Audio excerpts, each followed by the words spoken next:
We talk a lot about things like truth and beauty and goodness, and we believe that those things stand the test of time, irrespective of what might be happening 10 years ago or 10 years from now, or certainly long before then or well into the future. Providing the space for students to grow into better citizens, better individuals for life, and something that has a longer term, say, impact. If we spend too much of our time focusing on the things that are just fun for students, they're going to miss out on a lot of really critical, important things that would otherwise create a deficit for them if they don't have, right? With generative AI, with the things that we're able to create, with technology helping us with certain tasks or taking over certain tasks. What are your thoughts on that as an educationist? Technology has always been a lot better at answering the question, can we do this, than should we do this, right? So All right. So, hello and welcome, everyone. Welcome to this podcast. We're talking about AI in schools, a classical leader's honest take.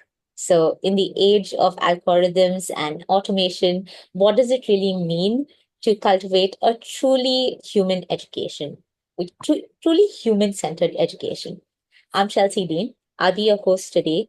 I'm the curriculum director and founding team member at Toma Club. And today we're joined by Dr. Tim Holland, who's the head of school at the esteemed classical Christian school, Caldwell Academy. Tim, thank you for being willing to have this conversation. And we're exploring the intersection of one of the oldest educational models with the newest technology on earth right now. We would love to hear your journey in education, how it began, what really got you into the school of thought, and the entire schooling system. Over to you. yeah, Chelsea, thank you for the gracious introduction and the invitation to be a part today. I'm glad to have this conversation with you and a chance just to dialogue a little bit about AI and how it intersects with what I do and the way that we think about education.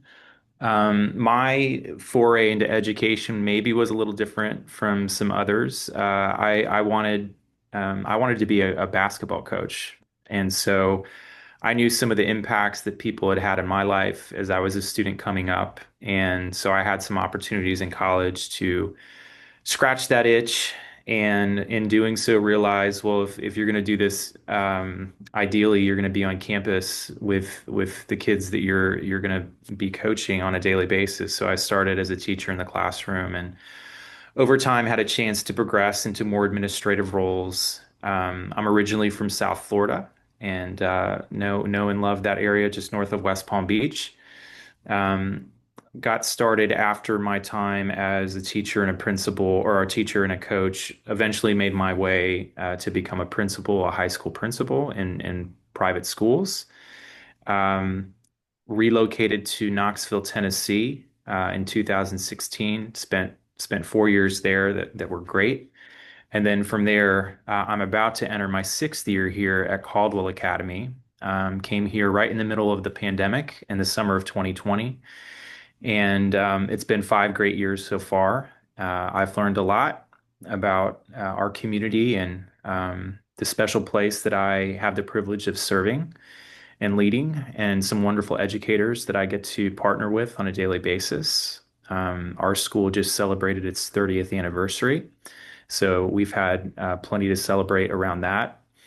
And it's been exciting just to see the families that we get to partner with, the students whose lives we really work hard to impact, and how we try to engage them with this classical philosophy that has been around for quite a long time, and seeking to take that. And we believe that it's still really relevant today in the lives of our students, and how it forms them and how it impacts who they ultimately become. And so it's really a privilege to do what I get to do. I'm sure. I mean, you've had quite a journey, right? Like from having to become a basketball coach to really teaching in the classroom and then getting into administrative tasks and to where you are currently and moving different spaces, creating impact in different ways, right? And would love to hear from you. when you talk about the mission that you have currently with this particular school, you've been in this system, or at least with this particular school, for about 5, 6 years now, right? Like almost 6. What is the kind of mission and vision that you have for your school when you're building with this, with the classical philosophy that you have? Yeah, so classical schools in particular, the kind of classical schools that we're part of really come from the classical Christian tradition.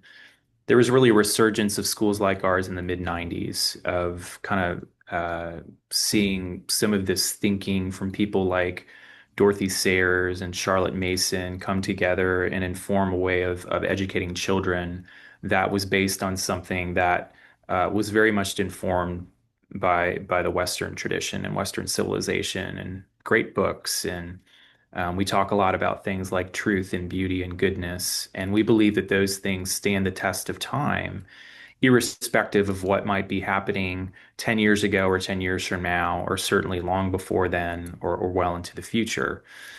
Um, what we don't want to necessarily do is come off like a Luddite, someone that's just burying their head in the sand and saying, "Well, there's no place for technology. We live in a world that very much has been modernized. You and I couldn't be having this conversation right now were it not for technology that didn't exist at the turn of the century, even." So it's not so much about us rejecting modernity so much as it is us saying, "Hey, let's be really thoughtful about how we choose to engage with this. Let's not rush into something before we have a better idea of maybe the pros and the cons, perhaps some of the unintended consequences that might come with that." I did my doctoral research on online learning at Vanderbilt, so it's not something that I or we try to run away from. We just want to make sure that the way that we do engage with it is done in a very deliberate way, and that we don't also turn our backs on things that have been known to be um, productive and that work in education. And I'll offer this one kind of comment here and put a period at the end of this sentence. A lot of times, schools like ours, particularly if we just put a big umbrella around private schools, many of them refer to themselves as college prep. We want to prepare our students for that next step once they leave our schools. And that's good and right. We want to be in the business of preparing students. We see our role as preparing students for life more than preparing them for college. We see college preparation as insufficient. And we want our students to take what they learn here with them throughout their lives, as opposed to something that just might gain them entry into college, because that's an ever shifting thing. And we know that if we to say were to let the College Board become too much of what is focusing our attention on the way that we're educating our students, we don't want the College Board dictating our curriculum, right? We want our students to be prepared and equipped for wherever they might go next. And the overwhelming majority of our students go to and thrive once they go to higher education. But we just don't want that to be the tail that's wagging the proverbial dog. Right. What I'm hearing right now is that when you're talking about the mission and the vision, you're looking at providing a curriculum, or at least providing the space for students to grow into better citizens, better individuals for life, and something that has a longer term, say, impact as compared to maybe a college preparatory course, or say a college preparatory space. Am I getting that correctly? Yeah, I think that's fair to say. And you're also going to find you would also find in the classical world, we're going to be more about generalization than specialization. Right. More and more, we see this push down of specialization earlier and earlier and earlier, right? So originally, higher education wasn't so much about career prep, right? It was about training the mind and cultivating something in the lives of students that would serve them well throughout life, whatever their given profession may be. And then over time, it's become something that has really trained and developed students for the workforce. And then we see that more coming down into high school and now even in middle school, and in some cases earlier. David Epstein wrote a wonderful book recently called Range in the past 5 or 10 years, and he tells the stories of the differences between generalists and specialists. We're going to definitely be more on the generalist side of that spectrum because we believe that as we do it that way, and we really borrow very deeply from the liberal arts tradition, that our students are going to be more well-rounded and they're going to be better equipped to go into an ever-changing world that sometimes you specialize to a point of obsolescence, right? Because by the point you've specialized in it, things are moving so rapidly that within a very short period of time, that specialization and that training is no longer relevant for what you're doing in whatever job you might be performing. I'm glad that you brought that up, especially with when we're talking about the continuous change, or at least how we're looking at what is happening around us when we're talking about the specificity of any course, or when we're talking about the specificity of what we're teaching students or what we're preparing for, that's ever changing. And I understand where, at least where you're coming from when you talk about having a more generic or at least generalized perspective on education as well, right? Like you would want to provide a whole child sort of approach to the children or to the students that you have currently. Now, just building onto this, my question would be around the specificity angle of education, right? Like we do focus a lot on um, providing education that preps them for the future, or say college. Now, when we're doing that, we're giving them the opportunity to maybe gain things, or at least learn about things that they probably like, right? Or have developed certain interest in. Uh, Now, with AI coming in, a lot of jobs are being taken away for some reason. Of course, a lot of reasons because upskilling is happening at a very different pace, right? And even innovations happening at a very different pace. And what you would call innovation can vary from one phase to another, right? So, from that perspective, what is your understanding of what do kids need right now, right? Like in the age of, and we are in an era of AI right now where we're constantly being bombarded with, say, more technology, uh, more hands to do your work, right? Or at least easier ways or easier hacks to do your work. What are your thoughts on that? Yeah, a thought came to mind that may not have been the one that maybe an audience would expect, but Steve Jobs famously said, people don't know what they want, right? We tell them what they want. Um, a lot of times in education, here in the 21st century, we hear about student-centered learning. Yeah. And here at our school, we don't think about students at the center of learning. And people might say, "Whoa, why not?" Like, I think we hardly stop to think many times about buzzwords and theories and thinking about the way that our education systems are operating. The reason that we would more eschew student-centered learning is because if I'm a student, and I get to pursue something that is just interesting to me, right? There's nothing wrong with that, right? I mean, everybody pursues things that they're curious about, hobbies, natural interests that they have. Um, but we're probably going to avoid some of the things that are hard and come less naturally to us if we make it all about what's student-centered. And we know that there are things that we need to have that aren't naturally going to be what we gravitate towards, right? If I get to pick my dinner every night just based on what tastes good to me, I'm probably not going to include a lot of the things that I need, vegetables with nutrients, things that are going to really provide a healthy, more well-balanced meal for me, right? So we would never say that a good diet for any person should be centered on the person that's eating the meal just based exclusively on what they like and what tastes good. Because you're going to have milkshakes and you're going to have pies and you're going to have pizza and you're going to have popcorn, right? That's a good pathway to diabetes.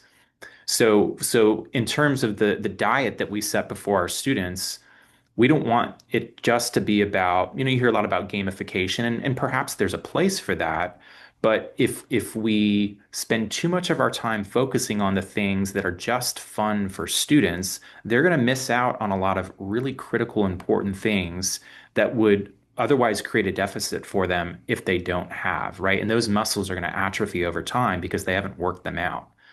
So it's not about creating things that are just completely uh, hard for being hard or unenjoyable. But there are some things that you need to wrestle with. There are some texts that you need to sit with and borrow from deeply to become the individual that would be the best version of yourself, and to understand what makes life worth living. Harvard professor Arthur Brooks talks a lot about the two questions that he tends to set in front of his students in class, and that is, um, why are you alive? And what would you give your life for? And these are deep, abiding philosophical questions that if we don't give thought to and think about what they mean, we're missing out on some of the really greatest parts of life and what it means to be human. Right. So what I'm hearing right now is, while we want to provide students with this holistic sort of, when we talk about holistic, we're saying we have a thought of what is needed for the kids, right? That we know what the kids need. Am I understanding that correctly? Yeah, so if we think about the classical tradition, it's going to be we want to set in front of our students things that they if we're just chasing fads, if we're chasing what today is right in front of them, right, it's going to be things that they see on social media. It's going to be things that are driven by popularity that may not have staying power. C.S. Lewis called this chronological snobbery, right? Where we have this recency bias towards things today that seem good and seem right, but 10 years from now are going to be quickly forgotten, Right. right? What are the things that over time we can say, time has demonstrated that there is something to this, that there is wisdom that gets cultivated in the life of an individual that embraces these things, and how can we be focusing on that? And also, I think there can be reverse chronological snobbery where we say just because it's new, it's bad. No, I think that's wrong too. It's just that we don't know if it's necessarily going to stand the test of time right now. So, what are the filters through which and the lenses through which we can look to try to get us a better idea about how we can thoughtfully engage with things that might be available to us now? Right. And what are your thoughts on AI now that you brought this topic up, right? When we talk about this sudden shift, or at least the new situation that we've currently been in. We've had AI for a while. It's just with generative AI, with the things that we're able to create, with technology helping us with certain tasks or taking over certain tasks.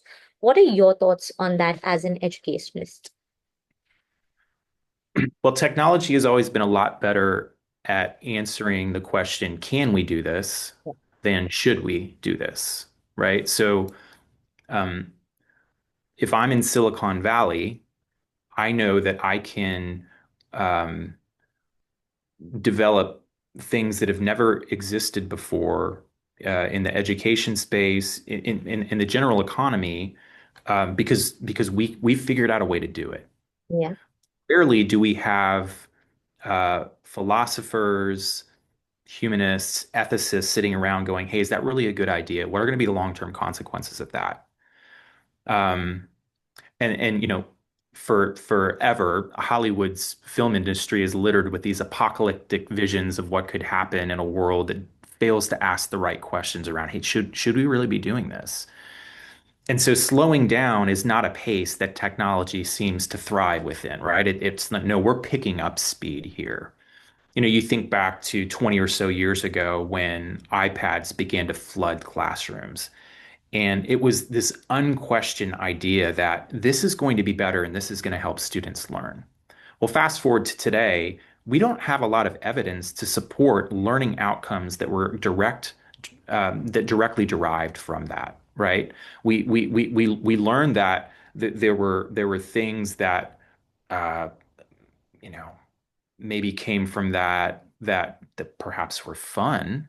But Daniel Willingham, who's a cognitive psychologist at UVA, talks a lot about how sometimes we've trained them to do the thing on the iPad or on the computer, and they get better at that function, but not so much as the activity that they've been designed to learn through that. Um, I also think there's a difference between how an educator is going to engage with it and how we would ask students to engage with it. So I use AI, right? I use it to synthesize data. I use it to compile reports. I use it to shortcut things that otherwise would take me a lot longer. And I'm really grateful for that. um, we think about and are in the process of having faculty work through, all right, what does it mean for us to develop policy around how we want to work with our students on that? One of the very early things that came up after ChatGPT came out within the first year or so was how plagiarism detectors worked with things like papers that may have been written through ChatGPT. And we found that there was a failure rate there that was not really comfortable for us. So for us that's used some of those things, we've determined we're not going to let that possibility enter into the way that we engage with our students because it's kind of the failure rate around that is such that we might be accusing a student of something that they didn't actually do, and then that breaks trust between us and them. Um, we also know that uh, if we succumb to the notion that hey, why do we really need to be asking our students to write anymore when there are plenty of AI generated features that allow them to do that, right? Because actually you're learning in a different way, right? So you're still having to provide the right prompt. You're still having to think critically around how you're engaged. And I think all those things are true, but I think what gets lost in that is when you're asked to write something that sharpens your thinking, right? And so if you are moving away from that and saying, well, throwing our hands up in the air, we really can't monitor this any longer as educators with our students, so we're just going to kind of move away from this, or we're not going to ask our students to read books anymore because their attention span has been so degraded. And Jonathan Haidt talks a lot about this in his work and in the anxious generation that we're just going to have to do shorter pieces for them. I reject that, and we're robbing our students of so much of what they otherwise would gain through that. So I think it goes back to, for me, how do we thoughtfully engage with AI, this rapidly developing thing that almost week by week is getting better and more powerful and more competent. But at the same time, there are things that are being lost in that we believe are central to being human that we don't want to forfeit or lose sight of. Mhm.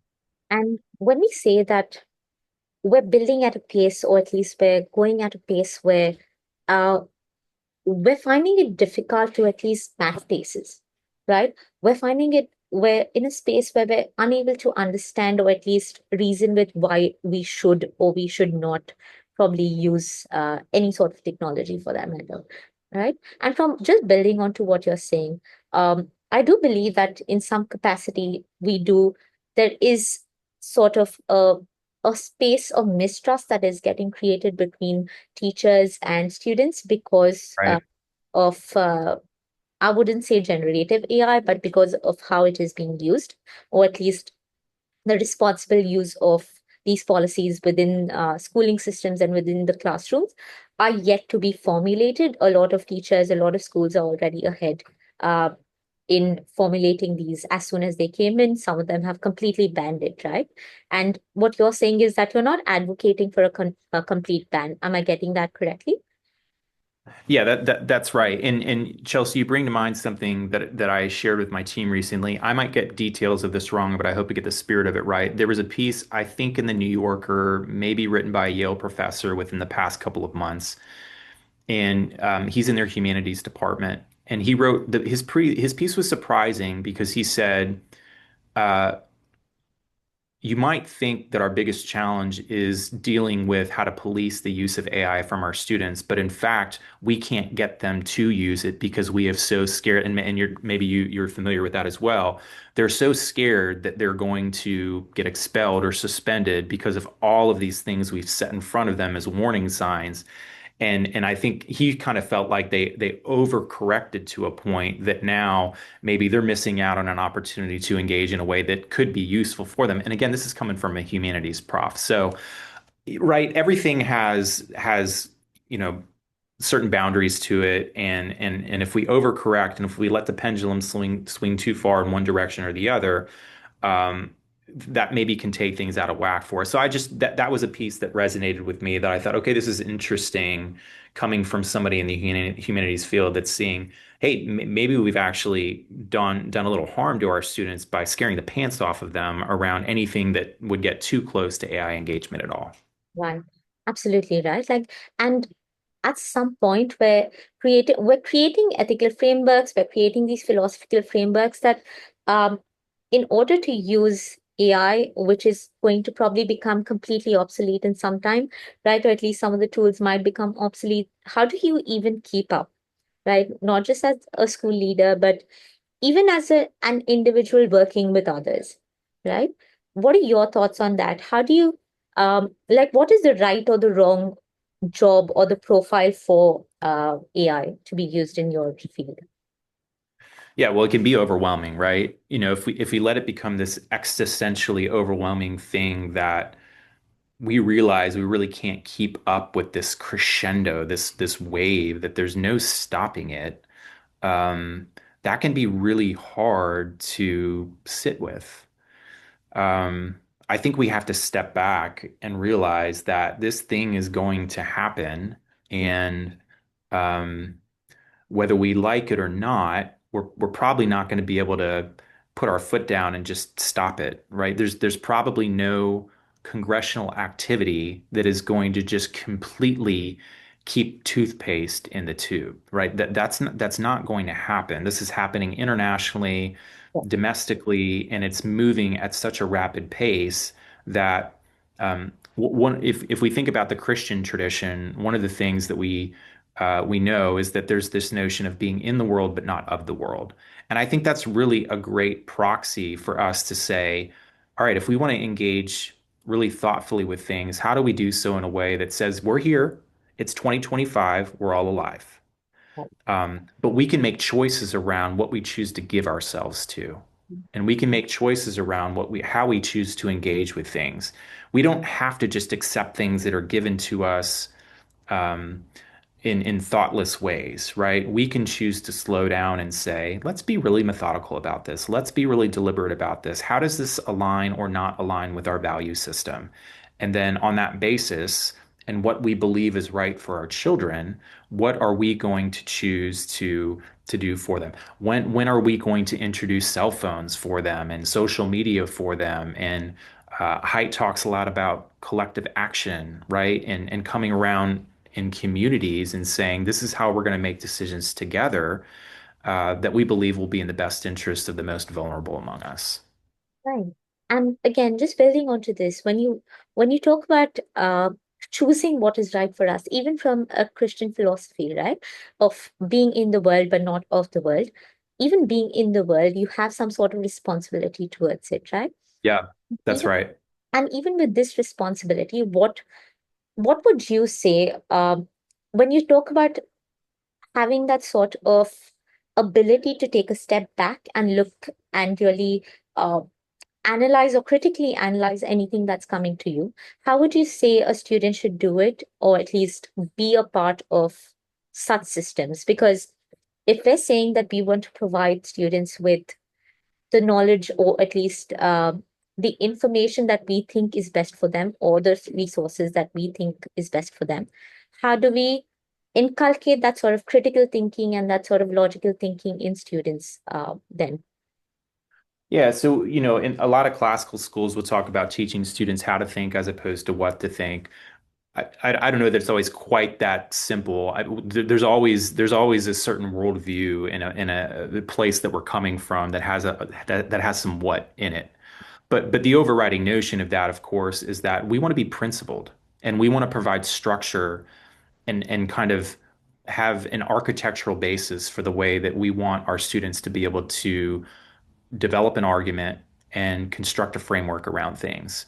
We one of the things that we teach our students here is how to recognize logical fallacies and being able to pick off some things that may sound superficially plausible, but when you really get into it and you ask enough of the right questions around it, you can see that it maybe isn't rooted in something that's going to be firm and lasting and true.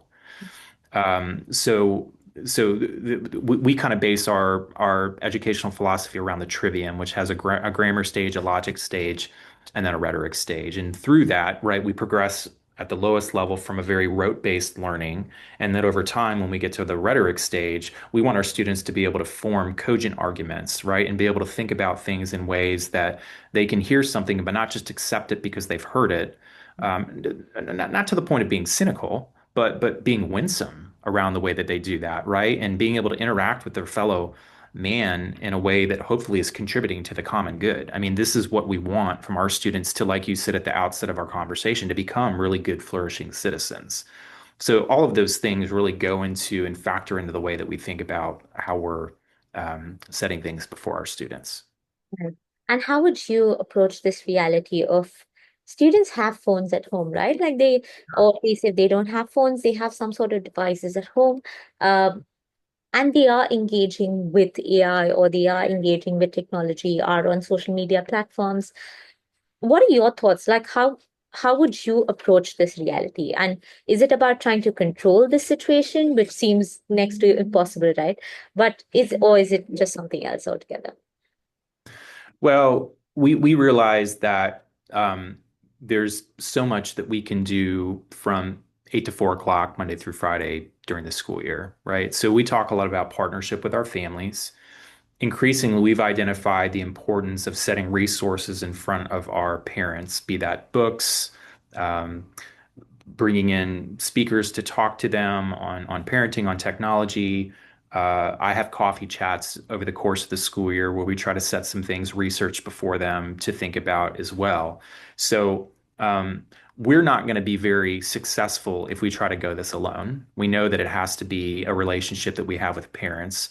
And I think our parents may see it similarly, and I'm a parent myself, that we need a good partner in a school, right? That's going to be working with us as well, and where we have philosophical alignment and value alignment and how we believe in educating students. So, yeah, you're right. I mean, 99% of our students, I'm quite confident, have devices. And so how we thoughtfully engage with that is crucial, and the resources that as parent I mean parenting is a really important job. It's not a secondary thoughtless thing that we do once we get home and we're really tired at the end of the day. It should be something that we're leaning into and being really thoughtful and deliberate about the decisions that we're going to make for how students are going to interact with technology. And, that could be a whole separate conversation in and of itself, but it's crucial that we really try to get that right. Right.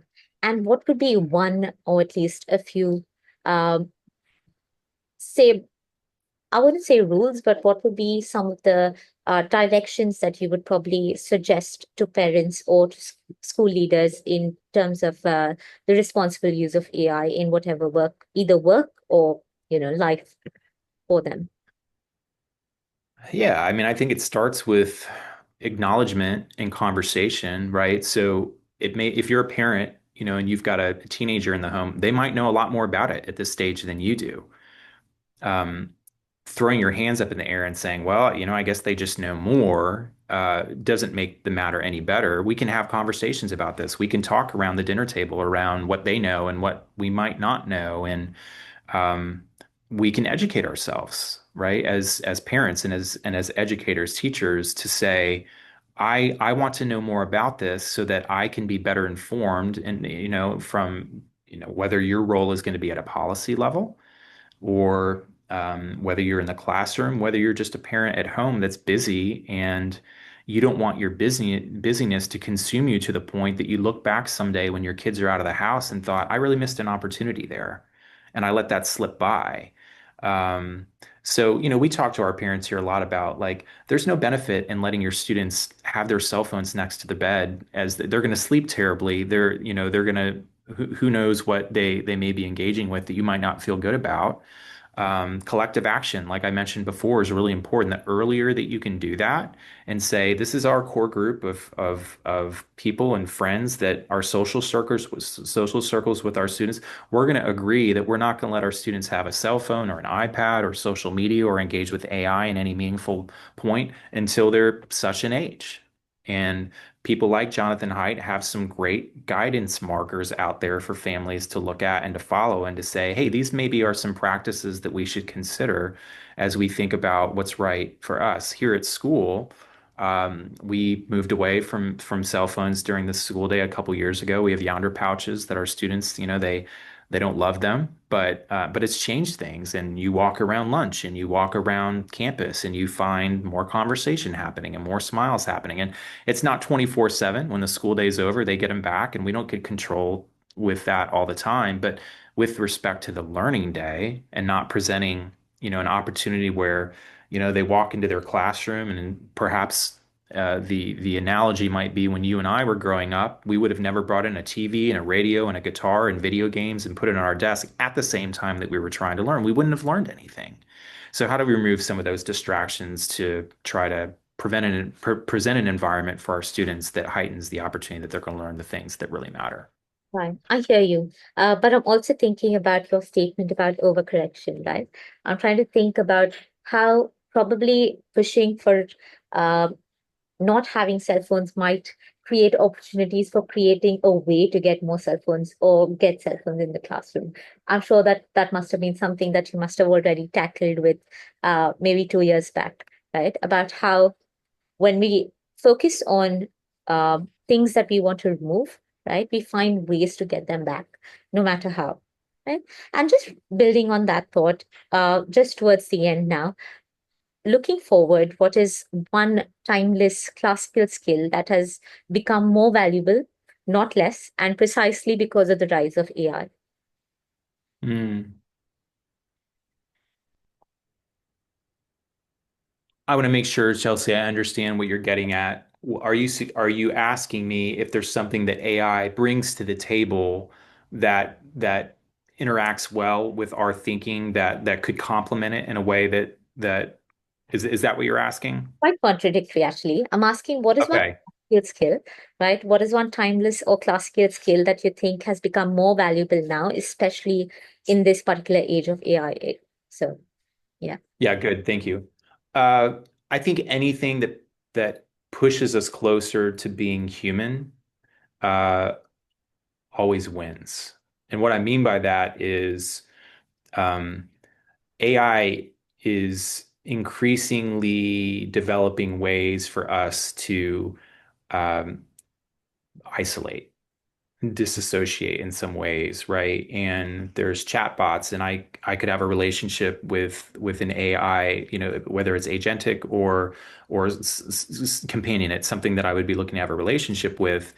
That tends to pull me away from being more human.